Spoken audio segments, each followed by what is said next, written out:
Thursday, December the 7th or 8th? 8th. December the 8th, Thursday. Is this recording? Yeah, but it's freaking upside down.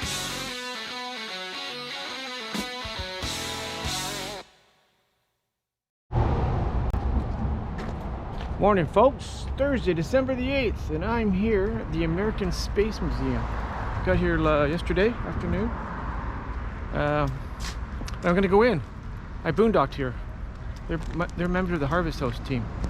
There's their sign. It's not a big museum. It's a small one that's I don't know, half an hour away from Cape Canaveral. It's really close. I'm going to come back up in this area in a few weeks because there's a lot of things I want to do around this area. But it's $10 to get in here, and you get to look around at all the space stuff. Space stuff. So let's go check it out. Look at these rockets. That's the Apollo. That one I can't remember. What was that one called? I can't remember. I'm getting old. But no. This is Anita here, and she's going to talk about the museum here.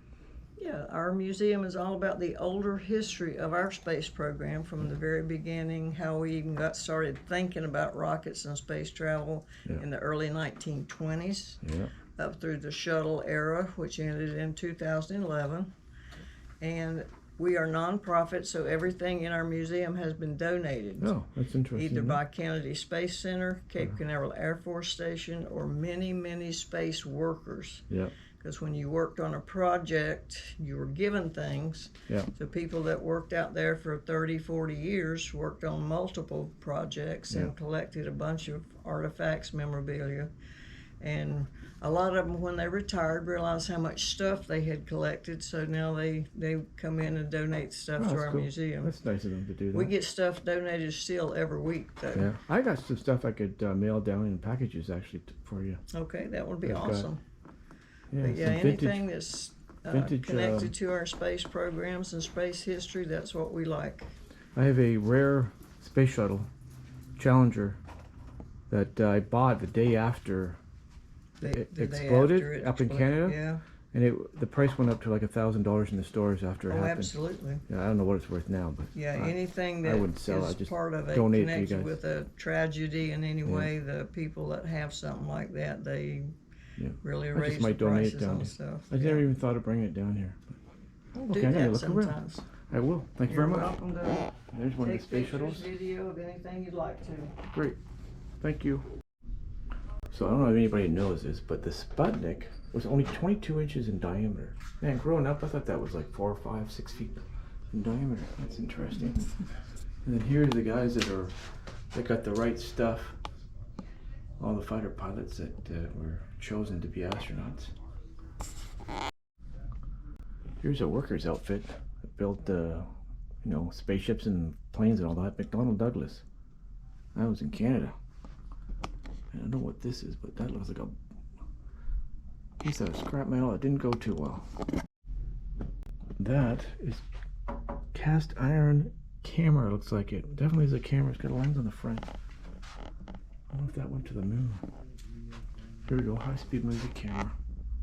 10,000 frames a second. That's a fast camera. You're cute, but you're too tall for me. I'm sorry.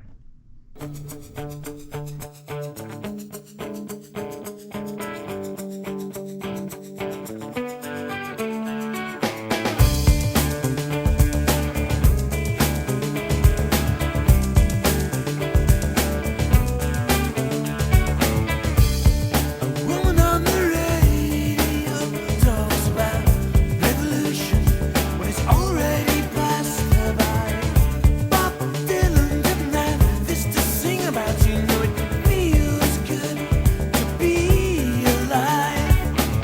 I was alive.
This big white thing on the wall is a parachute from Gemini capsules. Look at that, they brought those down.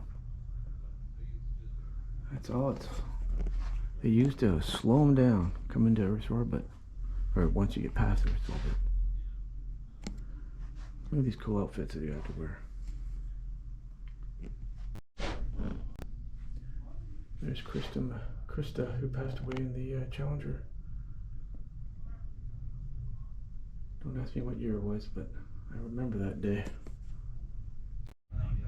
This is a really cool model of the International Space Station. Oh, look, Captain Kirk, it's the Enterprise. SpaceX versus the SLS. World's most powerful rocket, still to this date, apparently. Oh, I got a phone call. Everything is A-OK. Everything is A-OK. Ready for liftoff. In T-minus 30 seconds. Yeah, we'll do lunch later. Okay, bye. That was Solex from his spaceship. So Snoopy traveled around the world 3 times. I didn't know that. Interesting. Of course, this is the famous ALM, the Apollo lunar module that landed on the moon. Those were pretty neat, those little modules. This was a tire that were used on the space shuttle. Right there. Now, how big is this tire? Let's compare it with how tall I am. Just up to the top of my hip bone. And I'm 5'9", so I'm thinking about half that height. Okay, maybe not. And if you got gas, make sure you wear one of these. This control room things are cool. Look at this. Probably back from the 60s, 70s. Keyboards are not much changed. They're still very similar. I'm sure I can know what all these buttons do. Let's see if I can launch one of the rockets that's on the landing pad right now. You know, if it wasn't for the bravery of these astronauts, you know, that lost their lives, we wouldn't have a space program. So my hat's to all of them. And just so everybody knows, these folks all died and passed away doing something they absolutely love. It's the only way to go. Okay, that is some big ass bolts. They're on my foot. And the wrenches that they use to tighten them up with. And they're fine threaded too as well. Interesting. This is an interesting room. I guess they put on some kind of a show here. But just a lot of artifacts. All this stuff has been donated from people around the world, well, mostly around the United States, that employees that worked at NASA and astronauts. But look at all this old equipment that they used. That is so cool.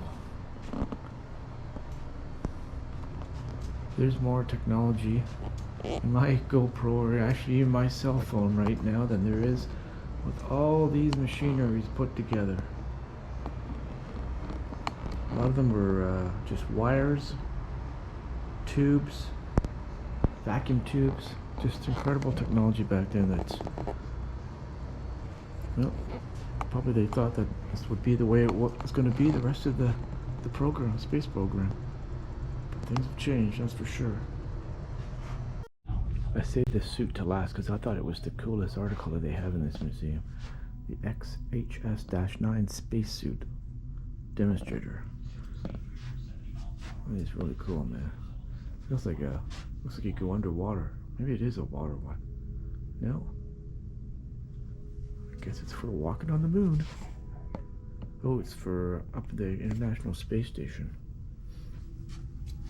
Interesting. Let's see the back. Oxygen and all that. This is where you, if you're taking a cat or a dog with you, you can put in that little container. And with every museum or entertainment place, there's gonna be a gift shop. And they sold me on a hat. I like hats, and I love NASA. I've been following them since I was a little kid, man. Who doesn't follow NASA? But the most famous rocket man in the entire world is not David Bowie. It's Buzz Lightyear to the rescue. Okay, this guy looks familiar. I was alive and I waited. I was alive and I waited for this. Right here, right now. There is no other place I wanna be. It's a hot summer day in Florida. Anyways, the museum was cool. I could have spent hours in there reading all the articles and the stories about things, but I got things to do and I gotta get going. I gotta get to Walmart, I gotta go to Blue Beacon, and I go to Camping World. But I bought some things, of course. Bought a NASA shirt, small, because I'm a petite, and I bought a NASA hat. Baseball cap type. And then, I don't know if I told you, I also bought an Alligator Farm t-shirt when I was there a couple of days ago. But then when I was in the drugstore the other day, I bought this 1969 Boss 429 steel model. You know how much I got this for in the drugstore? $8. These things usually go for 30, 40 bucks. I don't know why they were selling this cheap. It's cool. So let's get out, get the air conditioner going because it's hot, and get on the road. It is hot out, but you know what? It's a beautiful cool breeze here in Titusville, Florida. I'm like literally half an hour away from Orlando, east, but I'm not going there right now. Not yet. I'm going to start heading down towards West Palm Beach. I have a lunch date with my cousin who lives in West Palm Beach, actually Boynton. I haven't seen in years, 20, 30 years maybe. So it'll be nice to see her. But right now I'm just going to go to Walmart and get some food. I don't even have any water. I can't even have a drink of water. Oh well, because I use it in Canada today. Do you guys really care about my drinking situation? Okay, I'll keep talking about it. Well, I got groceries at Walmart, and I just drove an hour and a half to the Blue Beacon here, just north of West Palm Beach. Turn right on Orange Avenue. Okay, but I could tell from the highway it's way too busy here. There's got to be about, I don't know, 15 or 20 In breaks. 300 meters, turn right on North Kings Highway. Thank you, Mrs. GPS. Let's close you, shall we? So, I'm just gonna rest here for a few minutes and then I think it's about a 10-minute drive. I gotta go to Camping World. And I'm gonna go dump the tanks for free because I bought a Good Sam's pass. So I can free dumping them. All the Camping World. The tanks aren't even half full yet, but the next few places I go in are not gonna have any. They're not gonna have dump stations. And then I'll probably dump one more time before I go to the Keys. So let's go park for a few minutes, relax, and then I'll get back on the road. Oh, the Denny's. I love Denny's. But I went and got a sub. A Subway sandwich.